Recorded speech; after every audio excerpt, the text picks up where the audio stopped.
Hello, 6th and 7th graders. Today I want to go over actually 2 lessons we're going to combine today and finish up tomorrow with lesson 6, the second half. But we're going to look at English chapter 15, lessons 5 and 6a.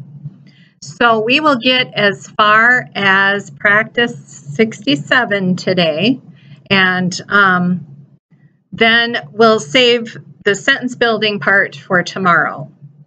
But the first thing I want to do with you is go over your vocabulary words that you will probably see on your next chapter checkup.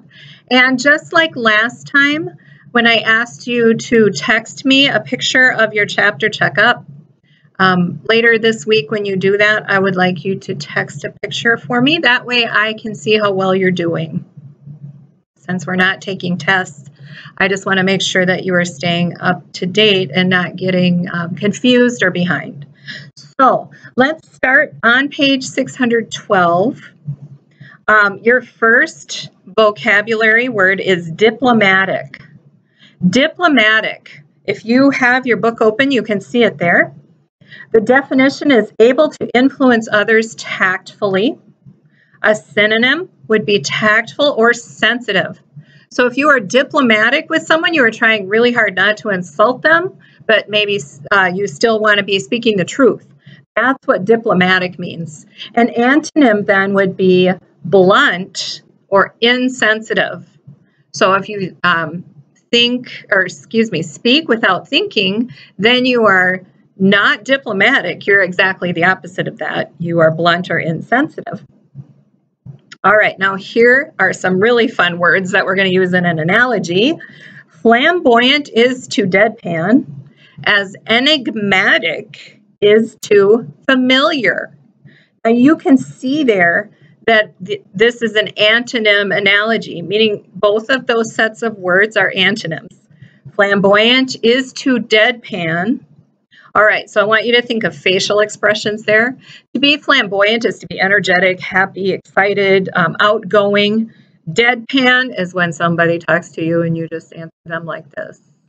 Okay, you know whether you're flamboyant or deadpan, and sometimes we're both. It just depends on the day sometimes. But those two words are antonyms. And then you have enigmatic and familiar. And so you know what familiar means. So if you think of the opposite of that, an antonym to familiar is enigmatic. Okay? All right, now let's jump over to lesson 6, and this is found on page 616. All right, here are your words. Excuse me, you only have one here too. If you have the page open, page 616, and you can see that your vocabulary word there is impeccable. Impeccable means without a fault. If something is impeccable, it's as close to perfect as we can get in this world. So a synonym then is perfect. And an antonym then, of course, would be imperfect. Okay? All right, so here's a sentence. My aunt has impeccable taste, and her home is absolutely stunning. Now, we know that no one's perfect, so to say that perfect and impeccable are absolute synonyms would really not be correct, because impeccable means more as close to perfect as someone might be able to be in this fallen world in which we live. Okay, so the etymology here is from the Latin in and pucare. Okay, you probably can do better than I did on that, but you go ahead and try it. Okay, and that root means not or to sin. So you can see how that word got kind of formed. It basically means to not sin. Okay? All right, other words from this root would be impeccably. Okay. Now, here's your analogy for this set of words. Hopeless is to destitute, as particular is to finicky. And you can see that those are synonym, and that is a synonym analogy. Both of those sets of words are synonyms. If you know what hopeless means, then you know what destitute means. If you know what particular means, then you know what finicky means. Okay?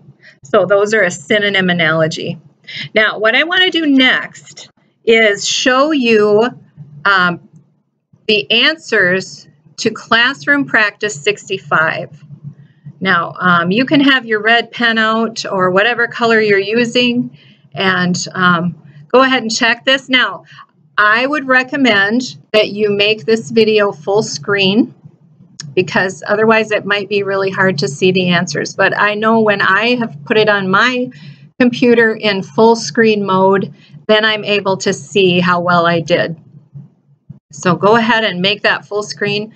Pause the video if you need time to check it. This would be a great time to pause. All right, now you probably noticed in your lesson plans for this week that we skipped over practice 66. And the reason for that is we're going to go ahead and go on to practice 67, which is similar to practice 66. So I would like us to classify those sentences together, and I've got my book open in front of me. So you can do this right along with me. All right, sentence number 1. Who did give you and Carl an allowance? Well, let's go back. I'm sorry. We should probably read that sentence together. Did Mom and Dad give you and Carl an allowance?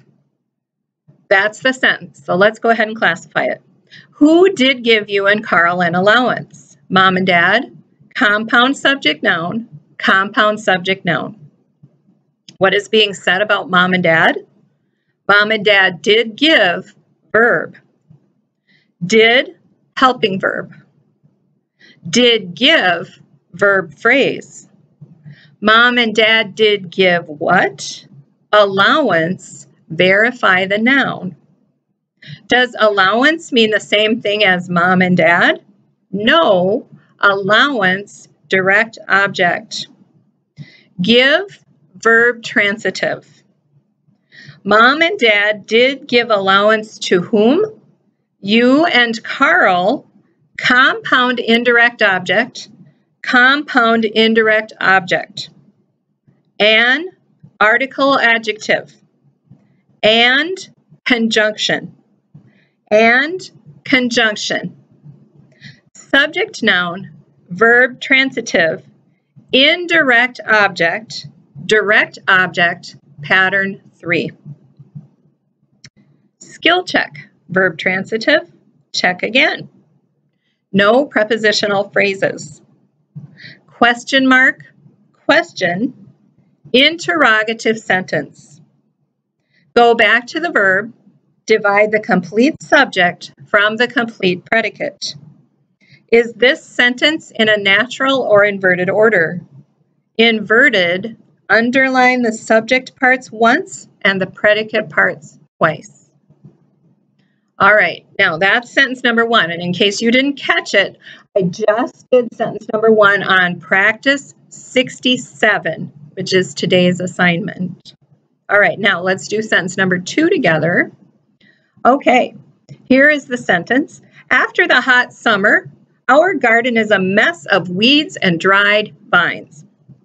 What is a mess of weeds and dried vines? Garden, subject noun. What is being said about garden? Garden is, verb. Garden is what? Mess, verify the noun. Does mess mean the same thing as garden? Yes. Mess, predicate noun. Is, linking verb. A, article adjective. Of, preposition. Of what? Weeds and vines. Compound object of the preposition, compound object of the preposition. What kind of vines? Dried, adjective. And, conjunction. Whose garden?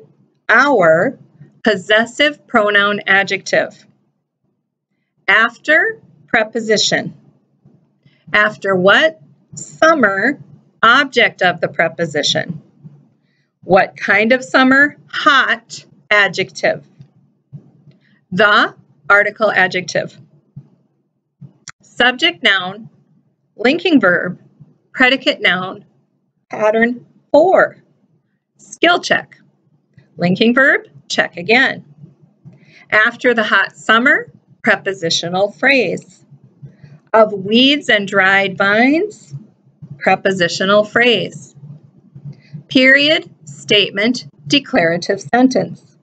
Go back to the verb. Divide the complete subject from the complete predicate. Is this sentence in a natural or inverted order? Inverted, underline the subject parts once and the predicate parts twice. Okay, so that was sentence number 2 on practice 67. Now, I would like you to try number 3 on your own, okay? You are also going to have some patterns that you have to be able to identify. And since we've added pattern 4, this might get kind of tricky, but you can do it. Just keep practicing. And then exercise 3, you're going to use the simple, the comparative, and the superlative form. And I'm going to give you number 1, and then I'll let you finish the rest of this, okay? Number 1 under exercise 3. The word is fit. The simple form, rule number 1, fit. The comparative form, rule number 2, which compares 2 items or objects, fitter. And the superlative form, rule number 3, fittest. All right, so you know what to do there. That's pretty easy. And so today, just finish that page. All right, I will see you tomorrow, and we will finish doing lesson 6, and we'll do some sentence building. So we will see you then. Have a great afternoon.